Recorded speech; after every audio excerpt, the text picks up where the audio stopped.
have Rabbi Shai Held to speak with us. And before I introduce him, I'll just a preview of a few of the programs we have coming up. Later on in this month, we have Rabbi Jacob Fine, who will be speaking about how to garden with the Shemitah in mind. And then coming up in May, we're going to have two Shmita Project Northwest community conversations. One to reintroduce people to the broad concepts having to do with Shemitah, and then another one to for people who have been inspired and want to share ideas and talk about what they see as potential next steps for them in making Shemitah real in our lives and communities. So I'm going to stop screen sharing and introduce Rabbi Held. Rabbi Shai Held is a theologian, scholar, and educator. He's president, dean, and chair in Jewish thought at Hadar, where he also directs the Center for Jewish Leadership and Ideas. Previously, he served for 6 years as scholar in residence at Kehilat Hadar in New York City and taught both theology and halakha at the Jewish Theological Seminary. He also served as director of education at Harvard Hillel. A 2011 recipient of the prestigious Covenant Award for Excellence in Jewish Education, Rabbi Held has been named multiple times to Newsweek's list of the 50 most influential rabbis in America. He holds a doctorate in religion from Harvard. His main academic interests are in modern Jewish and Christian thought, in biblical theology, and in the history of Zionism. Rabbi Held's first book, Abraham Joshua Heschel, The Call of Transcendence, was published by Indiana University Press in 2013. The Heart of Torah, a collection of essays on the Torah in 2 volumes, was published by JPS in 2017. We are honored to have had Shai Held as our scholar in residence at Congregation Beth Shalom several years ago, and we are extremely honored that he will be speaking to us today about an aspect of Shemitah that we have not yet discussed, the economic and social justice aspects. And without further ado, Shai Held. Thank you, Deirdre. Thank you, Melanie. Thank you, all of you, for making the time to learn with me today. Since it's already 3:09, I'm going to just dive right in without much of an introduction. So I want to begin by saying this. None of the 5 books of Moses, no part of the Chumash is more obsessed with the plight of the vulnerable in society than the Book of Deuteronomy. And some Bible scholars have argued that no chapter in Deuteronomy more profoundly reflects its social vision than Deuteronomy 15, which is Deuteronomy's discussion of the Shemitah. Now, if you ask your, average, fairly knowledgeable Jew about Shemitah, immediately what they'll say is, Shemitah is about the land resting. But what is striking about the book of Deuteronomy is that Shemitah in Deuteronomy, at least on the surface, has nothing at all to do with land rest.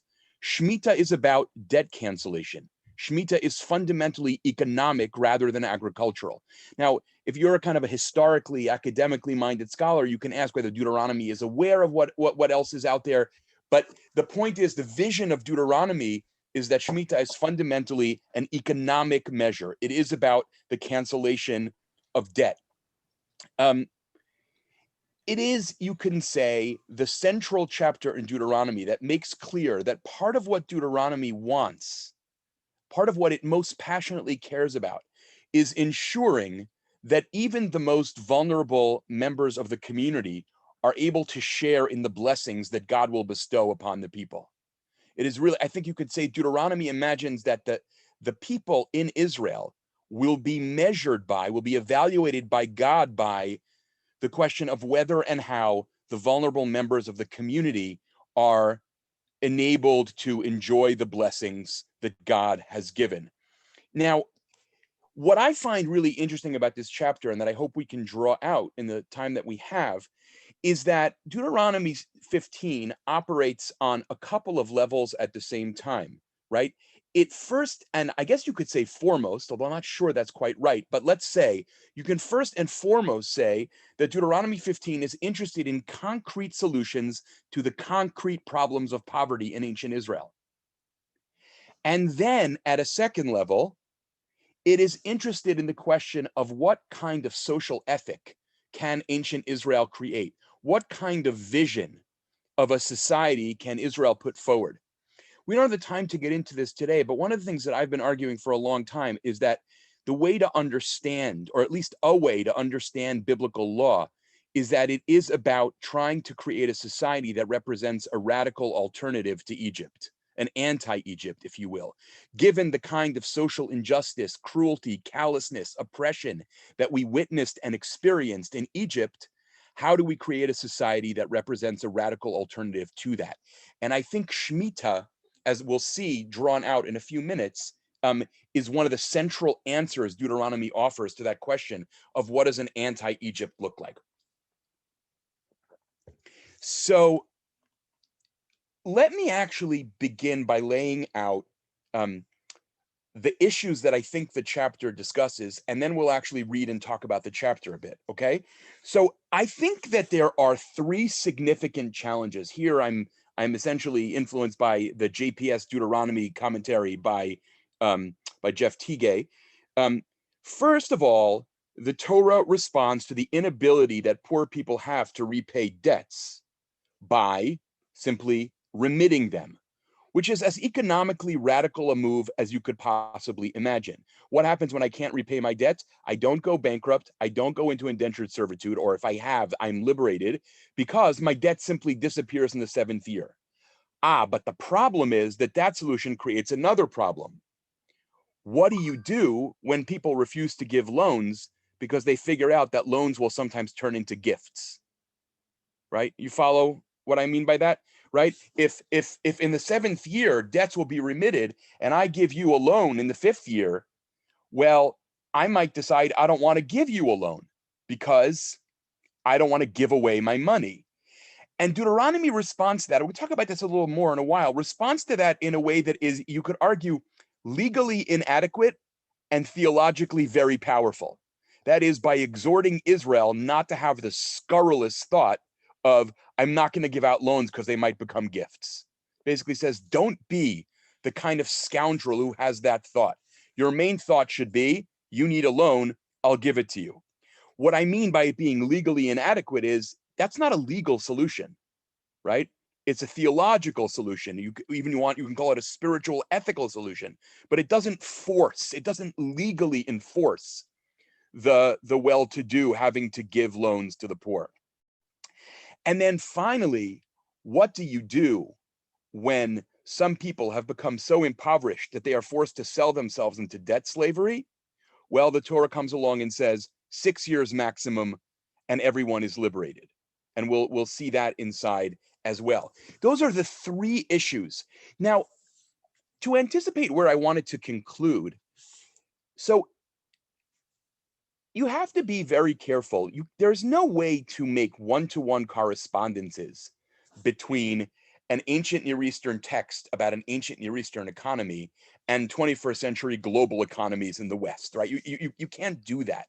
But what I think you can do, and I would argue must do in taking these texts seriously, is to figure out what principles and what moral concerns animate this text, and then work on figuring out how those principles and concerns can be best expressed and affirmed in our own economy. One of the things that I think is very dangerous is what I like to call domesticating the Torah by admiring it.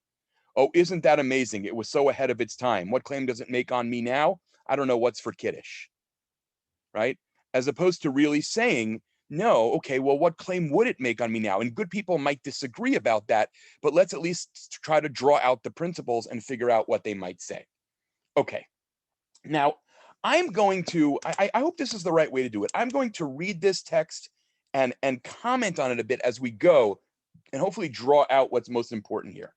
So I'm going to Rabbi Held, apologies for interrupting, but I just heard from a participant that we don't have access to open that Google Doc. So you are busy. Right? I'm going to ask Deirdre, who also has access to that, to see if she can go into the sharing options for this text source sheet. Yeah, you know what else you can do if you know how to do it is just go to almost any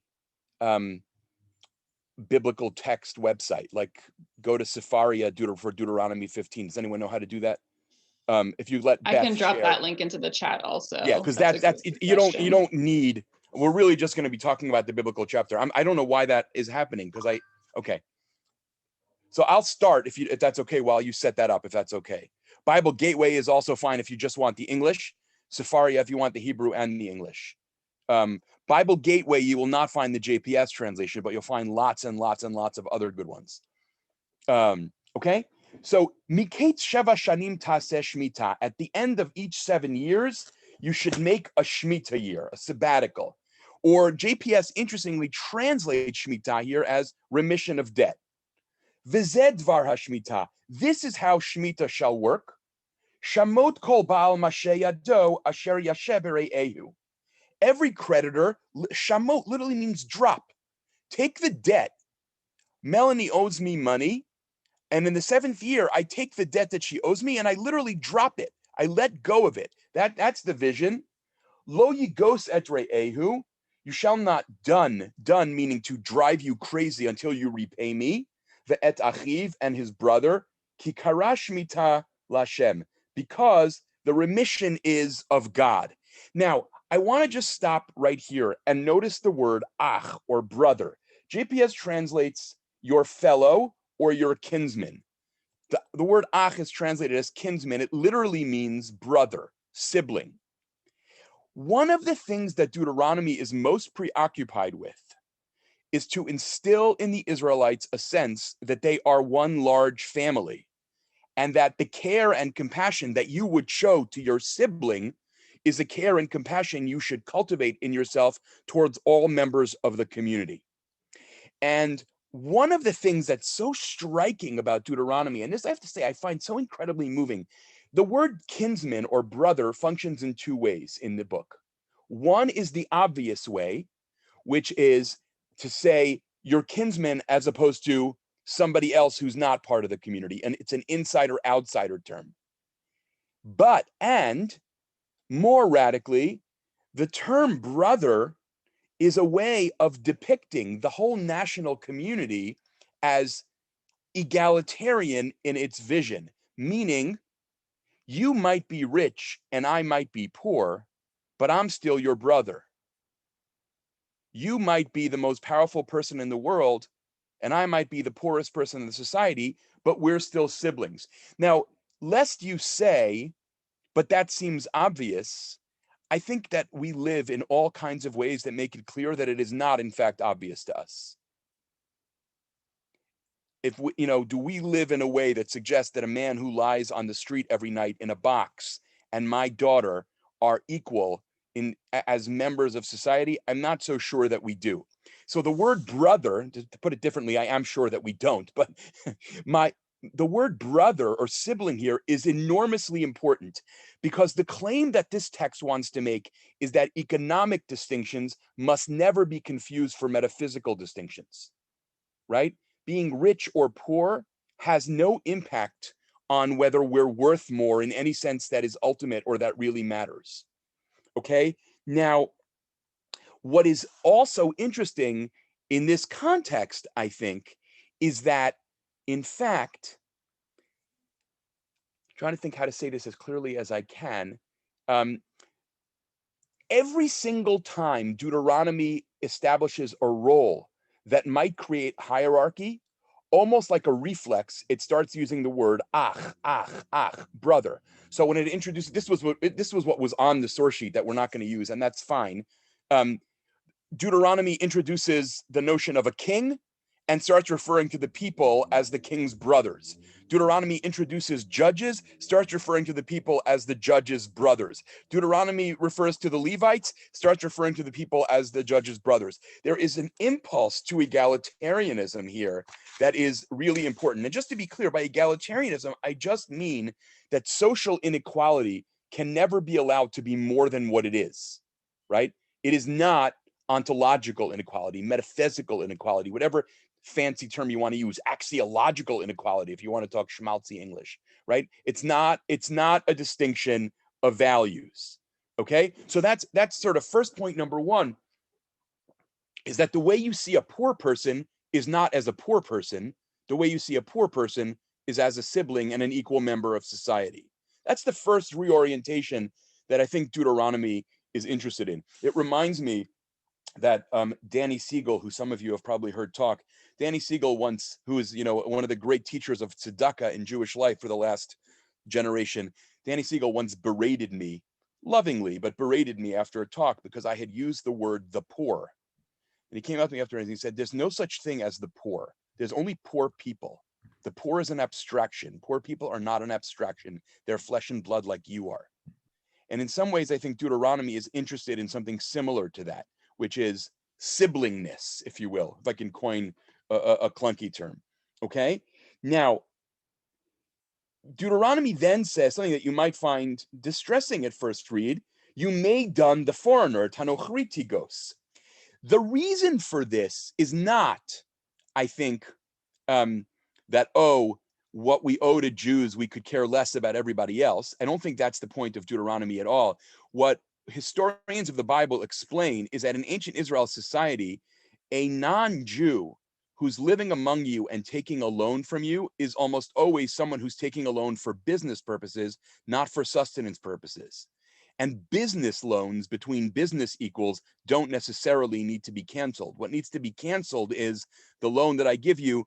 Kristen comes to me and says, I've fallen on really hard times. I don't have money to send my kids to school. And I write her a check. That's the loan that Deuteronomy is really interested in, as opposed to Kristen coming to me and saying, let's open a restaurant together, right? That's a different proposition. And so the idea is there, at least according to Jeffrey Tigay, that the distinction here between Israelite and non-Israelite is in some degree a difference in the type of loan being discussed. Happy to take questions about that as we go. I'll stop at a couple points along the way for questions as well. And then comes this. And this is the JPS translation, if any of you have it open in front of you, is really problematic. Deuteronomy 15:4. Efes ki lo yeh becha evyon, ki varech yivarechecha Hashem ba'aretz asher Hashem Elohecha noten lecha nachala lirishta. JPS translates this, there shall be no needy among you, since the Lord your God will bless you in the land that the Lord your God is giving you as a hereditary portion. Here's the funny thing about this for those of you who have Hebrew, right? JPS simply ignores the words efes ki, simply makes believe they're not there. And efes ki means something like only that. In other words, I don't think this verse is saying there shall be no needy among you. I think that's wrong. I think what this verse is saying, only that there need not be any needy among you. If you receive blessings from God in the way you are supposed to, and if you create a community that is based on seeing everyone as family, well, if you do that, there need not be any needy among you. And then in this incredibly interesting way, I think poignant to the point of painful, Deuteronomy will then go on a few verses and say, yeah, I realize there'll always be poor among you, which is in its quiet way a scathing indictment of the community, right? There need not be any poor among you. There always will be, right? That's a rather painful formulation, I think, okay? And then rather, verse 5, here, I'll just read in English just to kind of go a little quicker. If only you listen to the voice of the Lord to do all of this, the laws of Shemitah, which I am commanding you today, because, verse 6, God will bless you as God has told you, and you will be able to extend loans outward, and you will not need to have loans extended to you. You will be financially secure. Okay? Now comes the really interesting, the move that Deuteronomy wants to make. And I'm going to argue that verse 7 is one of the most interesting and important verses in the Torah, and is crucial to understanding the theology of the Hebrew Bible, and also to overcoming, to be perfectly frank, the history of Christian anti-Judaism. And you'll see what I mean. I know that's quite a setup, but I'm going to try to talk about that just right now. When there is a needy person among you in one of the gates of the land, asher Hashem Elohecha noten lach, which God is giving you, lo ta'ametz et levavcha, you shall not harden your heart, velo tikpotz et yadcha, or close your hand, me'achicha ha'evyon, from, again, your brother, the poor person, right? So far, we've seen the word brother twice in this verse. But here's the thing. So, you know the old stereotype of Judaism? Judaism cares about what you do, not what you feel, right? That's the oldest stereotype in the book. Christianity cares about what you feel. Judaism cares about what you do. The only problem with that is it falsifies both Christianity and Judaism. Besides for that, it's awesome. That was an attempt at humor, but not a successful one, apparently. But Deuteronomy here goes out of its way to say, not just don't close your hand to the poor, but also don't close your heart to the poor. The NRSV translation of this verse is fantastic. Be neither hard-hearted nor tight-fisted. Be neither hard-hearted nor tight-fisted. And halacha, Jewish law, is extremely insistent on this point. If I give money to someone who's poor, whether it's tzedakah or whether it's a loan, and I'm looking down and I refuse to make eye contact with them, and I make them feel like they're lesser than I am, then religiously it's as if I've done nothing at all. Because the how that I give is at least as important as the that I give. That was not an English sentence, but I hope you followed me. Like the ways that I give are as important as the giving itself. And Deuteronomy over and over again reaches inward to make a claim upon the people's heart, right? Not just you should love the Lord with what you do, you should love the Lord with your heart, right? Again and again, the claim is made about inwardness. And here, the inwardness is not about my relationship with God directly, but about how my relationship with God plays itself out in my relationship with my neighbor, or again, my brother, my sibling. And here, the word brother, I'll just say, I think it's clear here that sister applies too. It's just we're dealing here with a patriarchal economy where the main transactions are between men. But the ethos, I think, goes beyond that. But rather, right? Ki fatoach tiftach et yadcha lo, you should rather open your hand, and fatoach tiftach is the Hebrew emphatic, right? Open must you open your hand. Absolutely you must open your hand. Something like that. V'ha'avei tavitenu, and lend him whatever it is that he needs. Someone comes to me and says, I can't afford my kids' medical bills, and I'm well off, and I say, well, here's $5. Deuteronomy says, that's not actually what I have in mind. I have in mind that you love each other in such ways that make it possible for the other person to get what they need. Rabbinic law takes this in a very extreme way that I've never been sure whether it's meant literally or not, which is that essentially one is obligated to elevate someone to the social economic status they are accustomed to. I suspect that that is more a way of talking about how we give than in fact a mandate for giving. You know, if someone is used to living, this will mean nothing to you, but you know, I live in White Plains, which is a nice suburb, and next door to me is Scarsdale, which is, let's say, a very nice suburb. So if someone says to me, no, you know, I've fallen on hard times, I need a 7-bedroom house in Scarsdale, I doubt very much a halakha would say you have to give them that. But you do have to be consciously, constantly sensitive to the status that they're used to. Because another way of saying all this is part of poverty is humiliation.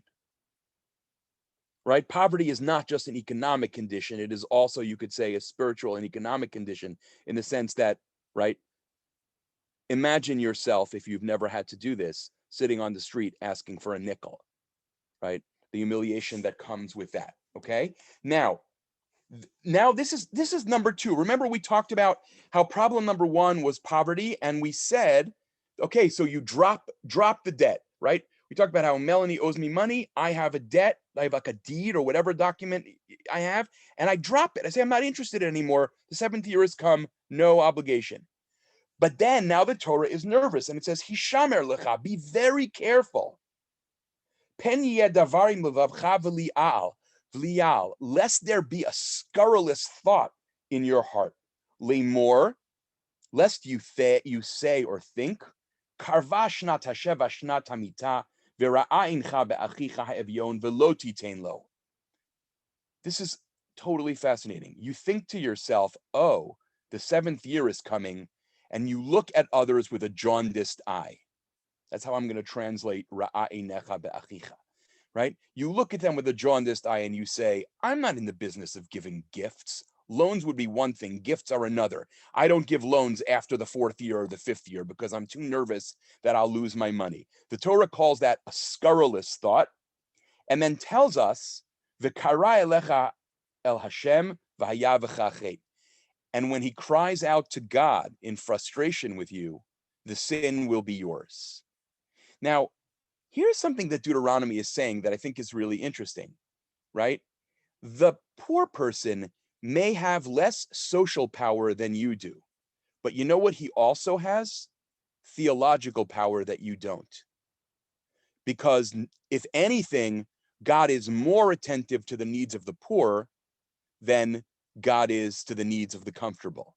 That's, you know, what liberation theologians in the mostly Catholic, sometimes Protestant as well, talk about the preferential option for the poor. That there is a way in which in the Torah, there's a preoccupation with the rights and the rights of the poor and the responsibility of others to the poor, and God's preoccupation with the poor being given just what they need in order to function. Now, what is really striking is that in Exodus, what allows a poor person to cry out to God against me is when I oppress them. In Deuteronomy, what allows a poor person to cry out against me is when I refuse them alone, which may be Deuteronomy's way of saying the refusal of a loan is a form of oppression. Don't kid yourself. That's Deuteronomy, the socially radical text. Oh, I say oppression. You think that it means I walk up to Melanie and I, actively mistreat her in some horrible way? No, just saying, Melanie, I'm not loaning money. I have money, but I'm not interested in giving you a gift. That may be, in Deuteronomy's language, a form of oppression. Lack of generosity is a form of oppression. What happens here is that the language of positive obligation and negative obligation becomes very murky, right? You understand what I mean by that, right? The not acting, that is refusing a loan, becomes acting that is engaging in oppression. It's almost like God wants us to picture the dynamics in this chapter from the perspective of the poor person looking to the rich, and by rich here I just mean actually not poor. So the rich looking to the comfortable, and realizing just how vulnerable they are. Okay, now then Deuteronomy then says, Naton titenlo, again in the emphatic, surely you must give him, velo ye'ra levavcha betitchalo, and do not resent them. Again, Deuteronomy making a claim on the heart. It's not even that I'm not allowed to make you feel that I resent you. I'm not allowed to resent you. I can't walk around, as it were, muttering in my head, oh, I wish, this person would get their act together. There's absolutely none of that. One of the interesting things that some Bible scholars have recently been saying is that it's interesting that nowhere in the Torah does the Torah ever ask a poor person how they became poor.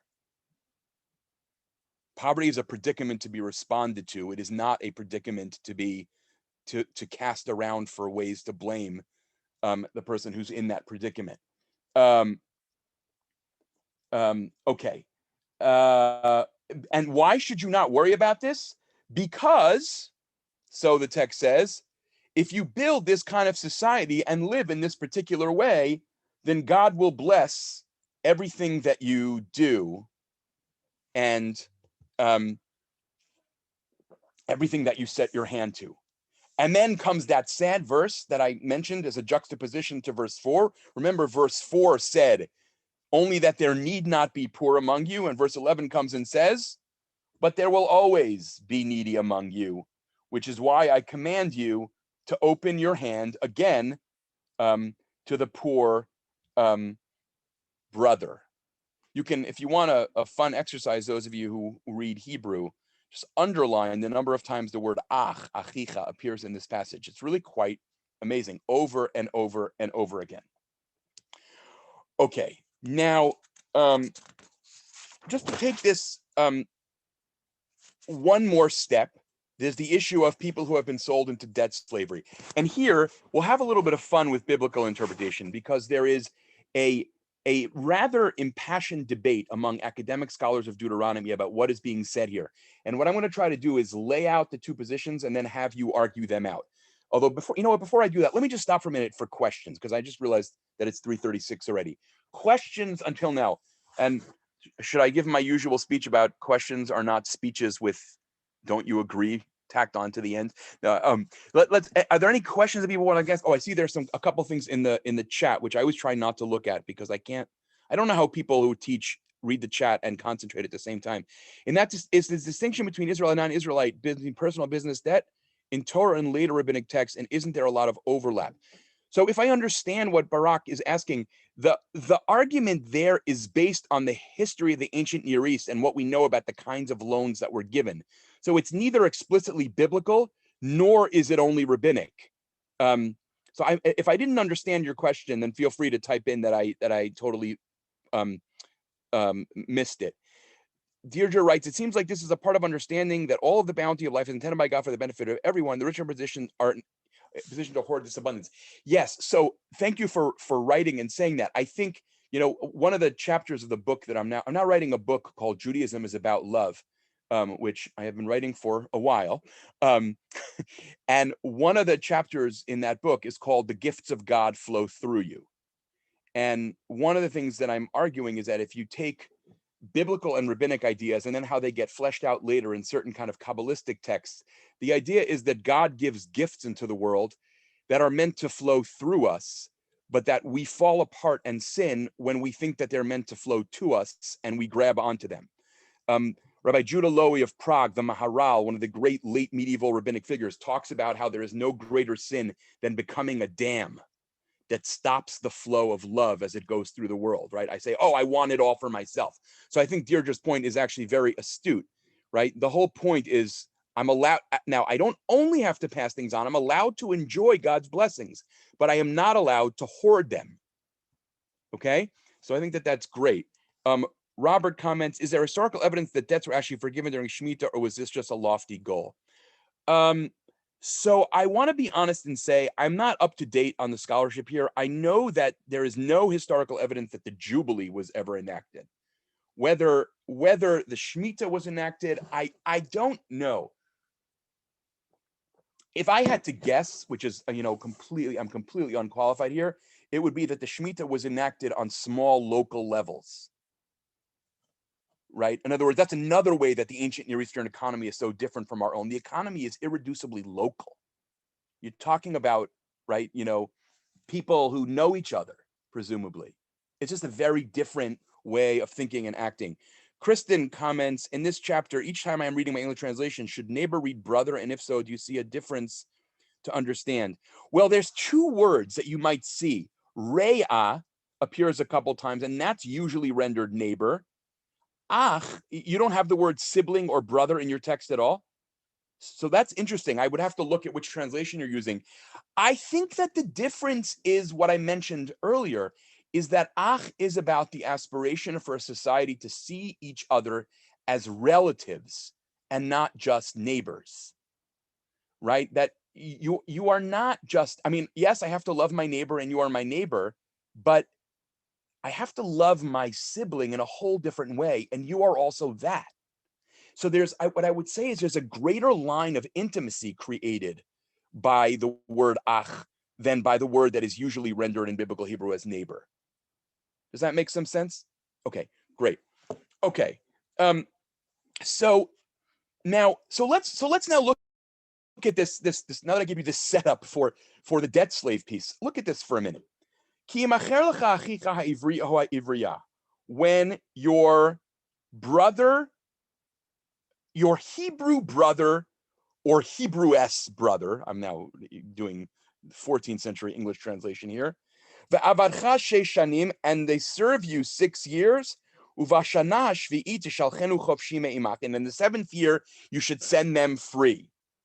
And then, really interesting, Deuteronomy says, when you set them free, do not set them free empty-handed, but rather furnish him from the flock, from the threshing floor, from the vat with which the Lord your God has blessed you. When I send away a slave who is now being freed, I don't just say good luck to you, but I have to give them a beginning.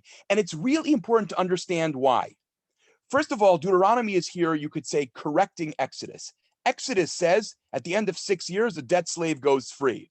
Deuteronomy says at the end of 6 years, a debt slave goes free, and you have to give them a new beginning. Why is that? Because if all you do with a debt slave after 6 years is say good luck to you, it is very likely that within a few weeks they will be debt slaves again. Because if they don't have money for their first meal, they're already taken out a loan the first day they're out.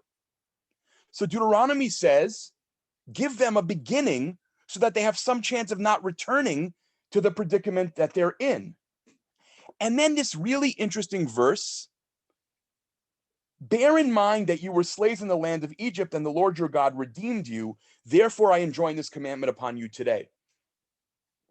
I really want to emphasize this verse because on the surface, this verse is like many other biblical verses, which is, you were slaves in Egypt. Therefore, I want you to learn empathy with the vulnerable and the downtrodden. But I don't think that that's all that's going on here. I think what the Israelites are being reminded is this. When you were slaves and then you were finally liberated, did I, God, say to you, I've liberated you, now good luck to you? Or did I give you a start in which I made sure that you were fed and cared for until you could stand on your own 2 feet? The latter. And if you want to take seriously the experience of having been freed from Egypt, you must become like me in seeking the well-being of the newly liberated slave. You must become like me. In other words, giving the slave a beginning is a form of imitatio Dei, a form of walking in God's ways, of becoming like God. Now, here's the controversy I wanted to get your initial reaction to. Some people think that what these verses mean is that, let's say, Melanie, forgive me for using you as my guinea pig here, but let's say Melanie owes me money and she keeps borrowing more, and eventually she's forced to sell herself into debt slavery. Some people think what this means is that whenever Melanie sells herself into debt slavery, at the end of 6 years after that, I have to release her. And some people think, no, if Melanie sells herself into debt slavery, then when the Shemitah year comes, even if it's 3 months after Melanie sold herself into slavery, then I have to release her because that's what the Shemitah does. Who's right?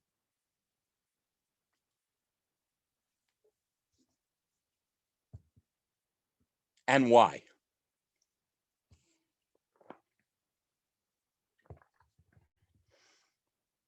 And by the way, for those of you in the comments talking about reparations, I mean, I think obviously it's complicated to move from a biblical text to a contemporary reality.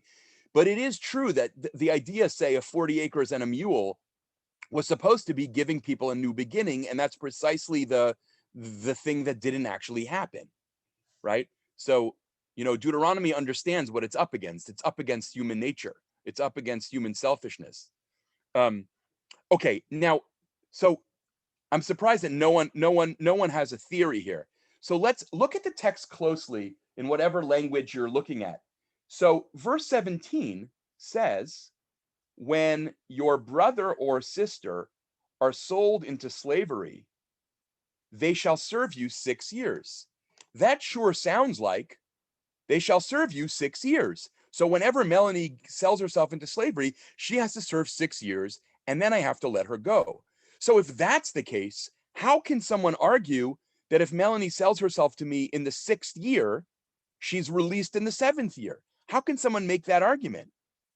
Well, debt slavery is based on debt. And in the 7th year, all debts are remitted. So if Melanie is a debt slave to me and all debts are remitted, she gets to leave.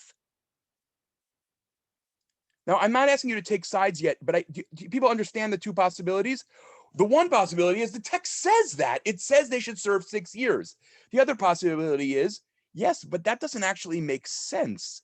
Because if you mean that every 7th year the society remits its debt, so the debt slaves should go home. I don't really know how to answer that in terms of what the Bible originally meant, okay? But I think it's really striking here that, it's not someone serves you and then they go home. It's rather that someone serves you and then you make them a new life. And I want to just point out something about the Hebrew that's beautiful. Verse 14, ha'anek ta'anikla, which JPS translates as furnish him. What is anyone who has other translations? What do you have for the beginning of verse 14? Kristen, what do you have? Provide liberally. Provide liberally. Okay. So, but here's the thing. In biblical Hebrew, leha'anik means to make someone a necklace. It means, so I would translate this, if I were being overly literal, as garland them from your, in other words, the idea I think is like generosity of spirit, wanting them to thrive, wanting them to flourish, right? It's more than just giving.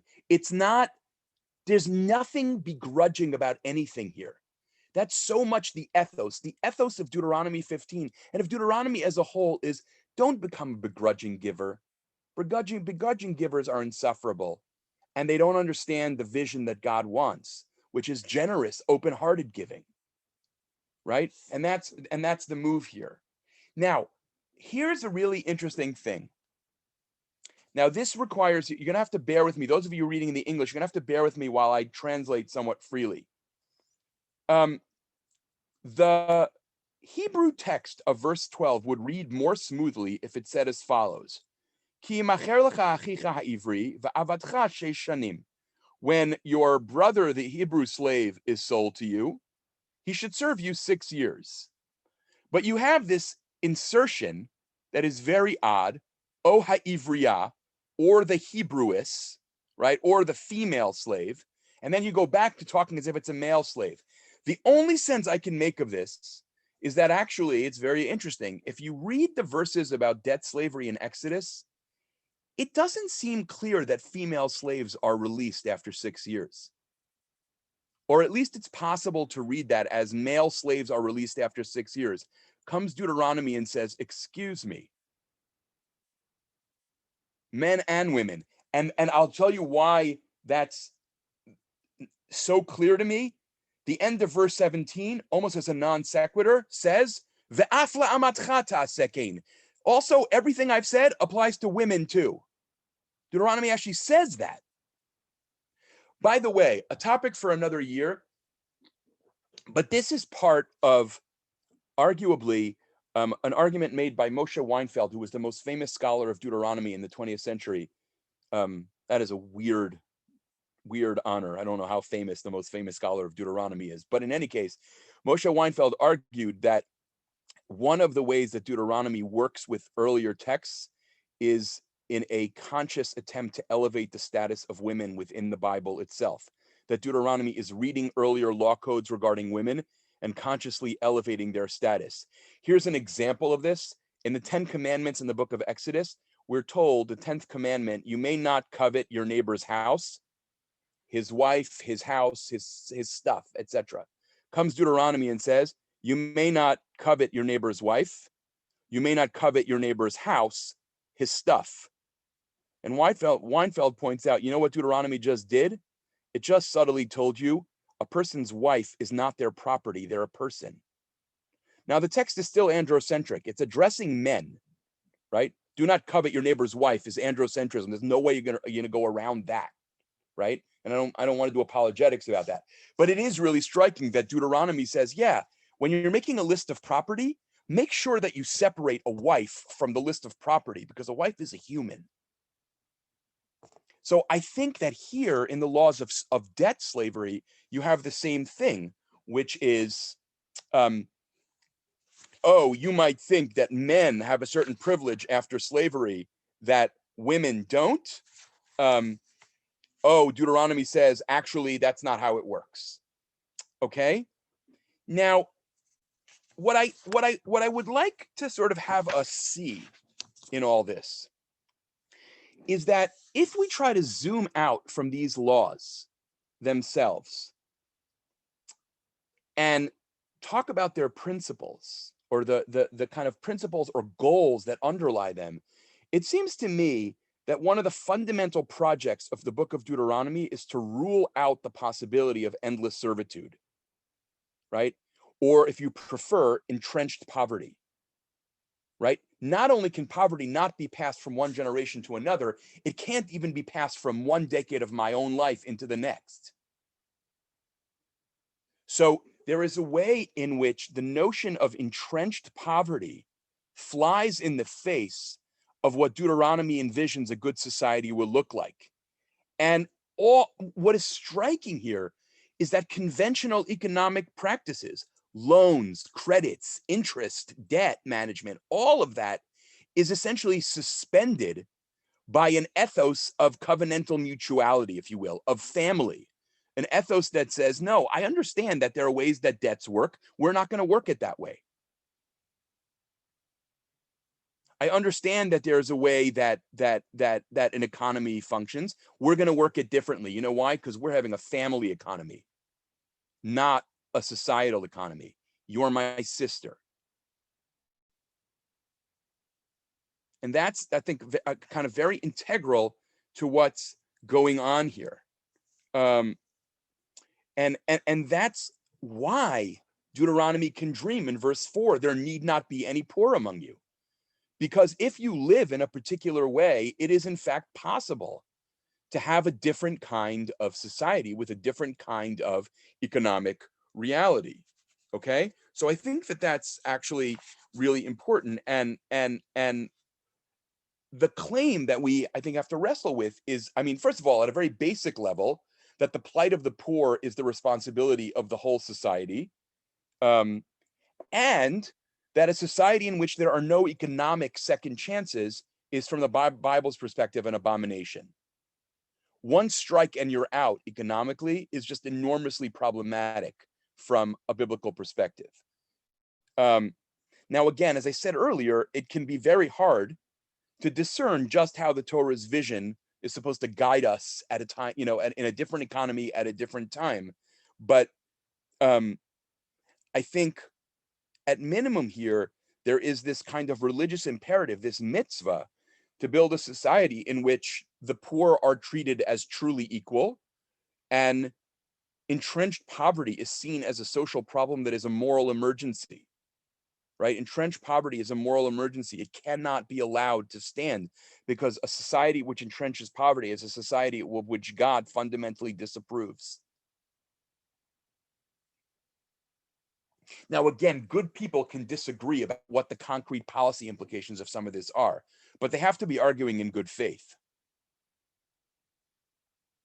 right? I mean, that's, I would just say that very starkly. They have to be arguing in good faith in order to have this conversation. And I will just close and then take one last round of questions by saying, the ethos of open your heart as well as your hand is incredibly simply stated, and if human history is any indication, fairly hard to implement. But I think what it means to take Torah seriously, to take the Jewish tradition seriously, is to wrestle with the question of what it means to have a society that is truly open-hearted and open-handed with people who are currently in financial straits, and to see that as part of our relationship with each other and as part of our relationship with God, and of what it means to have been a nation of newly liberated slaves. We are a few weeks after Passover. If you take the liturgy of Passover seriously, we were not a nation of newly liberated slaves. We are a nation of newly liberated slaves. We just experienced that a few weeks ago. Okay, thank you. Questions, or just for that matter, thoughts?